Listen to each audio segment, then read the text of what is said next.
It's China's Nobel Prize moment to stop war, UN official says. Chinese President Xi Jinping has an opportunity to make history in pushing for a resolution to the war in Ukraine, the United Nations' most senior official in China said, encouraging Beijing to take a more active part in ending the bloodshed.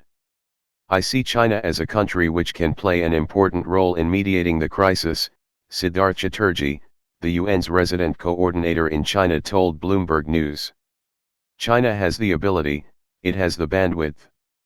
It has the sensitivity. It has the understanding of the complexity of the geopolitics. To me, this is China's Nobel Prize moment, he added. A real Nobel Peace Prize moment. Since Russia's invasion, Beijing has sought to portray itself as neutral, issuing statements supporting Ukraine's sovereignty and expressing concern about civilian casualties, while supporting Vladimir Putin at the UN and blaming the US for provoking the war by encouraging the expansion of the North Atlantic Treaty Organization. Chatterjee said it was in China's interest to see an immediate end to the conflict. The Belt and Road Initiative, the global development initiative, may start to falter, he said, referencing Xi's two flagship international investment and infrastructure projects. We need peace and development for all these important initiatives that China has ongoing to be successful, he added. While China has said it's pushing for a diplomatic solution, there are few signs Beijing is deeply involved in facilitating any talks with Ukraine and Russia, one of its main diplomatic partners.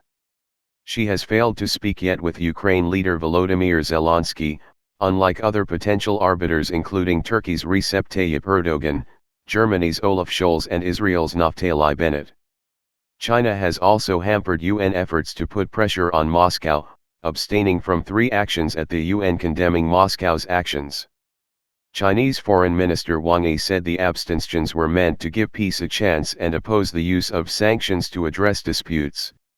China has tried to use the UN as a vehicle to counter US influence, with Xi last year telling the UN General Assembly that there is only one international system with the United Nations at its core. This week, in a sign Beijing was calibrating its relationship with Moscow, China's envoy to the US said Xi's no-limits friendship with Putin did have a bottom line that included the tenets and principles of the United Nations Charter, the recognized basic norms of international law and international relations. China's support for Russia has also been largely in line with its own conflict with the US stemming from the trade war.